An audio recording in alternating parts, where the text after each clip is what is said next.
November 28, 2021, Stephen Simon was walking down Flatbush Avenue in Brooklyn when Officer Mark Fontana, Officer Adan Swazarotis, and Sergeant Larry Simpson of the 70th Precinct of the New York Police Department exited an unmarked vehicle and began to search him. According to the officers, they were conducting a lawful arrest for narcotics trafficking after a field intelligence officer observed an individual believed to be Mr. Simon engaged in a hand-to-hand drug transaction. However, according to Mr. Simon, he was simply a quote-unquote lawful pedestrian at the time that the officers approached him, and he was not engaged in any criminal activity. The encounter that followed was captured on Sergeant Simpson's body camera.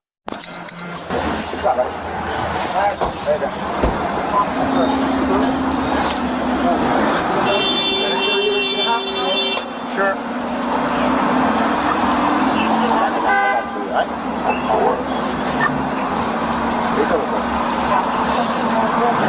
Where do you live at? I mean, we all the questions for officer what I do. I didn't do nothing wrong. You see me walking on the streets. Yes, that's what we're talking. If you see me walking on the streets. Do you see me walking on the streets? Because I'm smoking my split, walking on the streets? That's right. That's not illegal, man.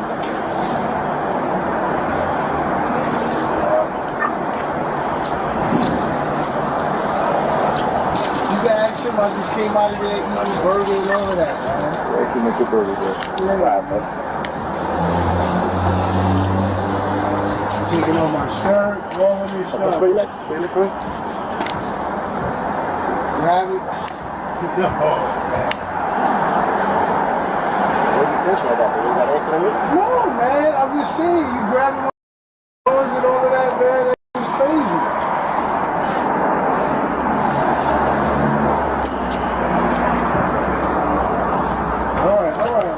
Enough is enough with that. Not. Yes, because I work for UPS. You want to see my ID and everything? Alright, that's fine. Let's go see something, alright?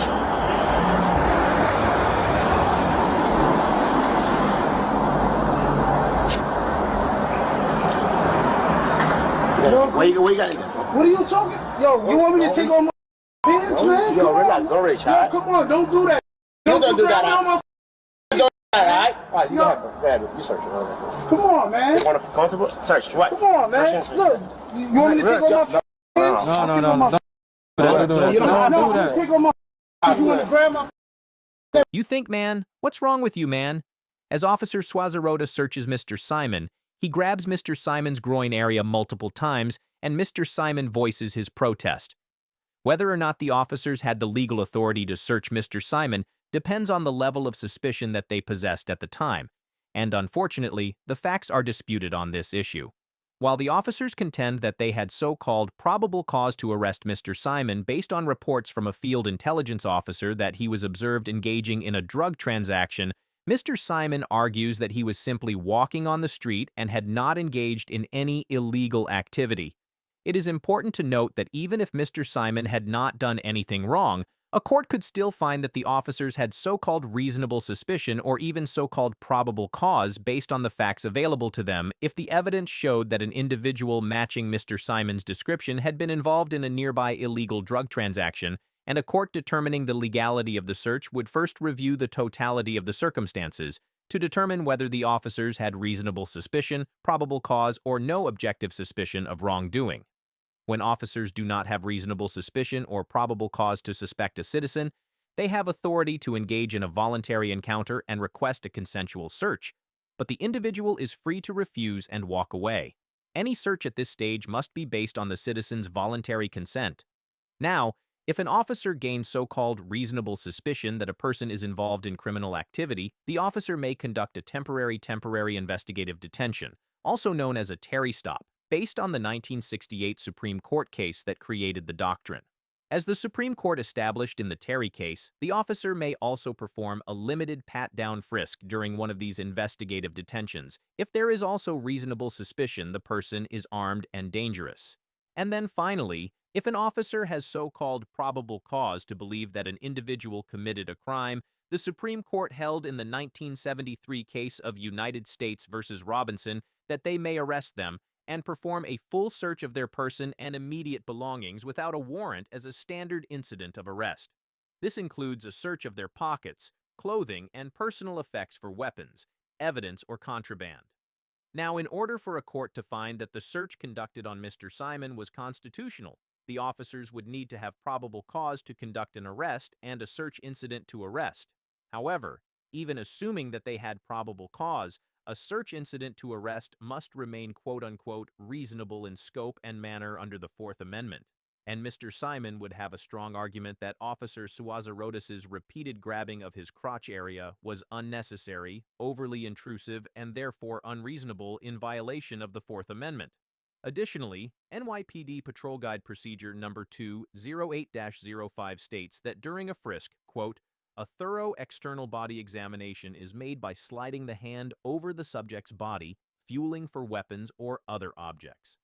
Now, although the procedure does instruct officers to pay, quote-unquote, special attention to the quote-unquote groin area, a disciplinary investigation later found that the body camera showed Officer Suazarodis running his hands over Mr. Simon's genital area, squeezing his groin multiple times and pulling back and forth on his genitals, and that he groped Mr. Simon at least 2, if not 3, different times. Clearly, this level of, let's just call it, attention far exceeds sliding the hand over the area in order to feel for weapons, and it is highly likely that Officer Suazarodis' conduct-related NYPD procedures. That's some disrespectful that I told you I work and you want to why you so intense? You grabbing my man. You did grab my man. You grab my, that's right. You grab my man. Yo, get the me, man. Nah, ain't no fault, man. What's your name? What's your you sir? Are you a That's right, that's right. Hold up. Let me take my picture of you. Because you want to grab my You want to hear about me tomorrow morning. You want to hear about me. You want to hear about me tomorrow morning. Nah, I don't want no business card. I don't want no business card. Right here. Come right here. Come right here. Come right here. Come right here. Come right here. Don't grab my phone. Don't grab Yo, bro, you see this, right? Everything's okay. Grabbing my and everything, man. The right here. Everything's okay. Take a picture of me, you understand? Yo, you see? You got my shield number, that's all you need. My shield number, that's it. Hey, you broke my phone. Well, I told you not to take a picture of me. You cannot do that, alright? Yo, you see this, right? They broke my phone. Everything's So who's on gonna pay camera. for my phone? Everything's on camera. Who's gonna pay for my phone? After you done grabbed my I told you to take a picture of us. What are you talking about? Can't take a You're a picture of public us. servant. I can take a picture All you of get you. is our name and shit. I can take a picture of you. You're a public servant. when you're too close You to sign us. up to Officer Fontana claims that he was justified in knocking Mr. Simon's phone to the ground and breaking it because he was not allowed to take photos of officers, with Officer Suazarodis adding that he cannot do so from a close distance. Now, as we've discussed many times before here on ATA, courts have widely recognized that citizens have a First Amendment right to record police officers performing their duties in public. Although the Supreme Court and the Second Circuit Court of Appeals, which has jurisdiction over New York, have yet to issue an opinion on the issue, numerous federal courts of appeal have affirmed this right. Additionally, the City of New York and New York State have codified this right into law. For starters, there's New York City's so-called right to record law, which was enacted in 2020 and codified in Section 14-189 of the New York City Administrative Code, which reads, quote, "A person may record police activities and maintain custody and control of any such recording and of any property or instruments used in such recording." The code also creates a private right of action if an officer unlawfully interferes with an individual who is recording the police by taking actions, including, now quoting, preventing or attempting to prevent the recording of police activities or seizing property or instruments used by any individual to record police activities. Likewise, according to Section 79P of the New York State Civil Rights Law, quote, "A person not under arrest has the right to record law enforcement activity and to maintain custody and control of that recording and of any property or instruments used by that person to record law enforcement activities." Now, while the officers may have started effectuating an arrest on Mr. Simon when they began searching him, they seem to have stopped by the time he took out his phone, as he was permitted to move freely without objection from the officers. Therefore, it is likely that a court would find that Mr. Simon was no longer under arrest and therefore had a right to record the officers under New York law. Additionally, the statute also creates a so-called private right of action for a claim of unlawful interference with recording a law enforcement activity When an officer engages in actions including intentionally preventing or attempting to prevent a citizen from recording law enforcement activity, commanding a citizen to stop recording law enforcement activity when the person was nevertheless authorized under law to record, or unlawfully seizing property or instruments used by that person to record a law enforcement activity. Now, while both the city and state laws create exceptions for when the actually obstructs officers, there is no indication that filming from quote-unquote too close could constitute such an obstruction. Finally, procedure number 304-21 of the NYPD Administrative Guide states that, quote, individuals have a right to lawfully observe and or record police activity, including but not limited to detentions, searches, arrests, or uses of force. The right to observe and or record police action can be limited for reasons such as the safety of officers or other members of the public, or when a violation of law is committed by the individual or individuals who are observing recording. The procedure also includes guidelines for officers who encounter individuals who exercise their right to record police activity, instructing them not to, now quoting, intentionally prevent or attempt to prevent an individual from recording police activities, threaten, intimidate, or otherwise discourage an observer from recording police activities, command an individual to cease recording when an individual is authorized to do so under law, or seize property or instruments used by an individual to record police activities. Accordingly, it is likely that Officer Fontana's conduct violated the First Amendment, New York City law, New York State law, and NYPD procedures. Additionally, there are potential Fourth Amendment implications to Officer Fontana's actions. In the 1984 case of United States versus Jacobson, the Supreme Court determined that, now quoting, a so-called seizure of property occurs when there is some meaningful interference with an individual's possessory interests in that property. Now, because Officer Fontana did not have a lawful justification for slapping the phone out of Mr. Simon's hand and causing it to break, and the damage to the phone meaningfully interfered with Mr. Simon's property interest, Mr. Simon would have a strong argument that Officer Fontana also violated his Fourth Amendment rights. You grab my and you want. Remember me for doing that. You a crabby, you broke my phone. That's a $1,000 phone. Who gonna pay for my phone? Why you biting your lips? Why you biting your lips? You feel intimidated by me? You grab my. You grab my. You have an idea, you? Yeah, I don't need no ID. You have an idea, you? Yeah, I got a ID on me. For what? For what? Can I see your ID? What you want my ID for? Can I see your ID? Oh, you don't want to give you your ID? No, don't worry, I got you. And I'm pretty sure people recorded right You here. want to play your ID? Yeah, We've been recording that's right. since we jumped. All right, I got y'all. All right. I got you. All right. I got you, grabbing my destroy my phone. All right, 91. All right. 91. At this point of the encounter, all three officers left the scene without completing an arrest of Mr. Simon. Mr. Simon then called 911 and requested an ambulance. When the officers heard the request, they returned to Mr. Simon's location, and Sergeant Simpson stepped out of his vehicle alone to speak with Mr. Simon. Hey. Remember this new face. These dudes right here. Nah. Hey, you a sergeant? No, it's just me. It's just That's me. what you doing? It's just That's me. what you doing? That's what you training them? Just come. Pay for that. Come. Y'all gonna for that. Sir, come. You and your goons. Y'all is running around like that's some Come, we talking Ain't no talking no more. Ain't no talking. Especially you. Especially you. You want you wild stinking. By myself to talk to you. I don't get. You was right there. I'm gonna tell you. Listen to me. And you a sergeant? Yes. You see this one? And you a sergeant? You got them conducting themselves like that? We'll talk. I don't want your business. Say to you. All right, I ain't got nothing to say to you, what do bro. you want to do? I already told you what I'm gonna do. I know the procedure. I'm gonna call. I'm gonna get superior, and I'm gonna fix some charges on this here for grabbing my. So you want to go to the hospital? No, yeah, I'm waiting for the ambulance. Okay. I'm waiting for the ambulance. But I have to document it for you. No, I don't want you, cause you was right here. You part of the incident. I'll take the report for you. No, you ain't gonna take no report. You gonna take the report when it comes through whoever else is going down for. Cause that's why y'all ain't playing games, touching the right people. Okay, here's the thing.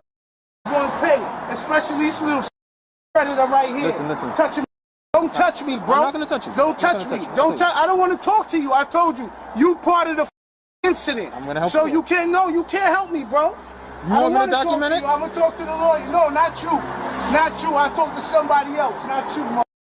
Because you stood right there. Y'all here acting like some hooligans. With the right one, y'all grabbing up on my.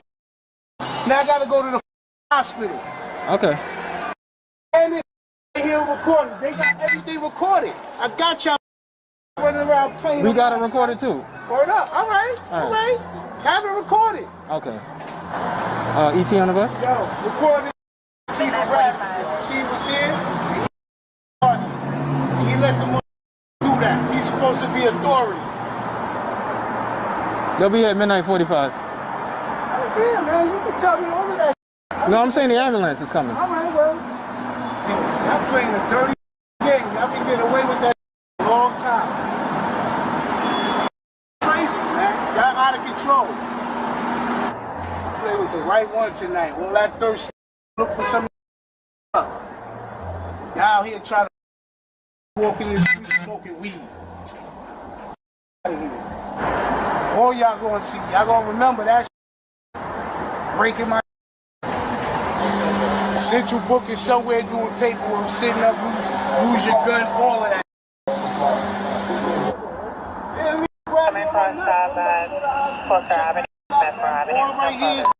Look at my swollen. So you want to make a complaint? Look at like I said, I don't want to talk to you, officer. I don't want to talk to you at your chair. You let them do all that foul right there. Okay, here's the thing. No, I'll make the complaint for you. no, I don't need your complaint. Yeah, screenshot him. That's the sergeant. Look. You see him? Simpson 4899. Don't worry, I got him. Think y'all some crack deal out here and all of that. That's what y'all thought. I can make the complaint for you. I just need your info. I'll make the call right now. After an hour ago, You had a chance to do whatever you had to do, man. Now just face the gun. Well, I'll go right over there. An hour on the test.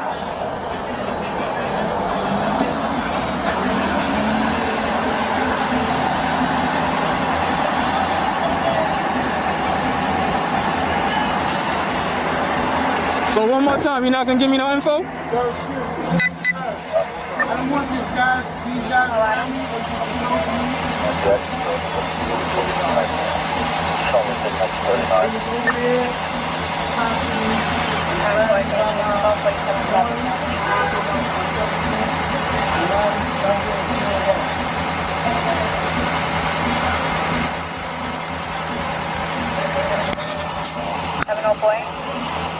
On November 29, 2021, the day after the encounter, Mr. Simon filed a complaint with the New York City Civilian Complaint Review Board. An investigation was conducted, and the board found that Officer Swazarodis had abused his authority by inappropriately touching Mr. Simon. Although Officer Swazarodis claimed during the investigation that he did not grab Mr. Simon's groin, the report concluded that the body camera footage confirmed that Officer Swazarodis did in fact do so at least twice. Officer Swazarodis argued that Mr. Simon rendered his first search invalid by moving, forcing him to search a second time. But the investigator determined that this was disproven by the body camera footage. Based on these misrepresentations, the board also determined that Officer Swazarodis had provided a false official statement during the investigation. Now, as for Officer Fontana, the investigation determined that he had wrongfully interfered with Mr. Simon's use of a recording device, used physical force against him, damaged his property, and spoke to him discourteously. During the investigation, Officer Fontana initially testified that when Mr. Simon took out his phone, he feared for his safety because he thought that the phone could be concealing a taser or a knife, and that Mr. Simon got, quote-unquote, very, very close to him. Officer Fontana also claimed that he did not slap the phone out of Mr. Simon's hand, but that he only put his hands up to, quote-unquote, create distance, and that Mr. Simon dropped the phone or it fell to the ground. However, this version of events is clearly contradicted by the body camera footage. Take a picture of me. You understand? Yeah, you see? You got my shield number? That's all you need. After multiple viewings of the body camera footage showing him hitting the phone out of Mr. Simon's hand, Officer Fontana amended his statement to say that he quote-unquote did not independently recall slapping Mr. Simon's hands and phone. Officer Fontana then claimed that Mr. Simon had extended his arms towards him during the incident and that he had responded by raising his own arms out of a quote-unquote abundance of caution. But when the investigator pointed out that the body camera footage showed that Mr. Simon did not extend his arms towards Officer Fontana acknowledged this fact but did not amend his statement. Additionally, Officer Fontana claimed that when Mr. Simon alleged that he had broken his phone, Mr. Simon had only quote-unquote flashed the phone at him too quickly for him to see whether there was damage. However, after viewing body camera footage showing that Mr. Simon had showed his damaged phone to Officer Fontana for longer than a so-called flash, Officer Fontana amended his testimony to state that when Mr. Simon showed him the phone, it did not look damaged to him. Finally, Officer Fontana also testified that he'd told Mr. Simon that he was permitted to take photographs of officers, but that he had gotten too close to them. After watching the body camera footage of himself repeatedly telling Mr. Simon that he was not permitted to take photographs of police officers, Officer Fontana stated that he did not wish to amend his statement.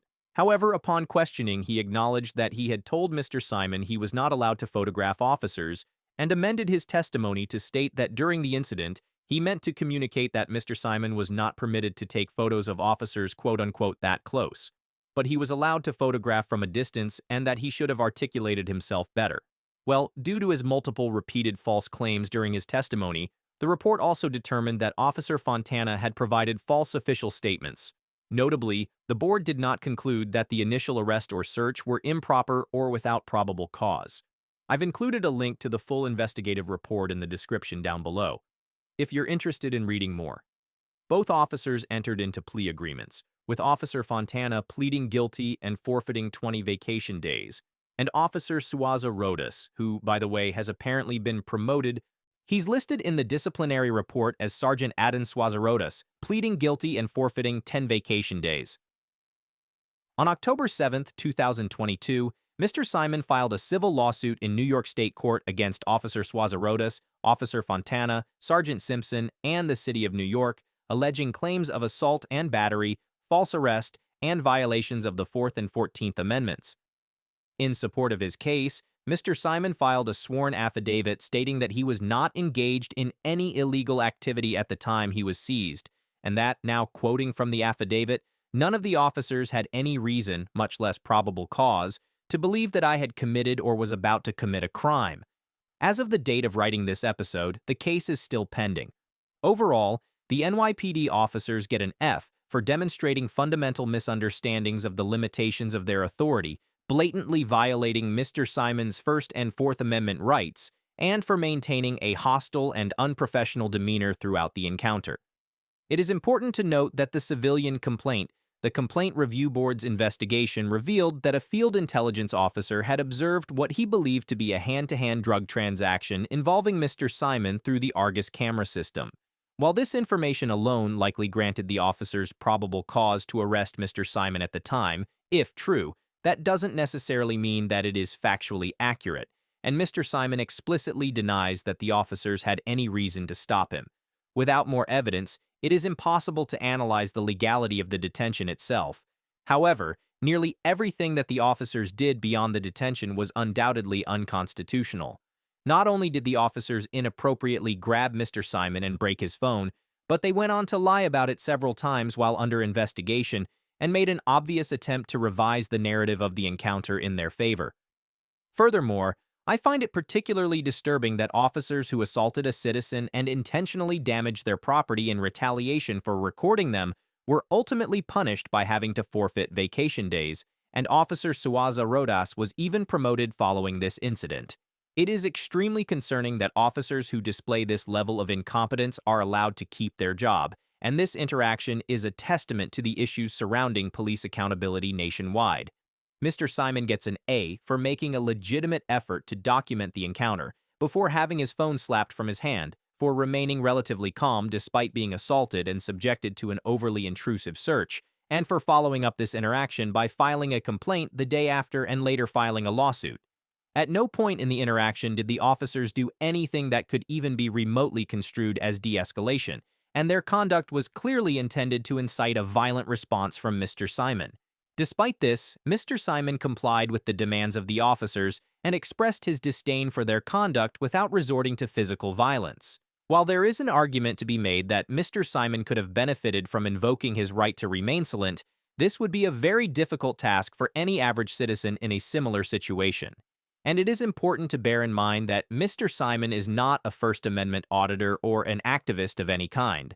I believe that Mr. Simon's response to being intrusively searched, assaulted, and having his personal property destroyed was perfectly reasonable given the circumstances. Now, despite the fact that the officers faced minimal punishment for their actions, Mr. Simon made a legitimate effort to hold them accountable that is still ongoing. Not only did he file a complaint that eventually led to an actionable response, but he also retained legal representation and filed a lawsuit as well. I commend Mr. Simon for having the awareness to document his encounter and also for following up this interaction with the proper legal action, and I wish him the best with his case. I'll be sure to keep you all updated.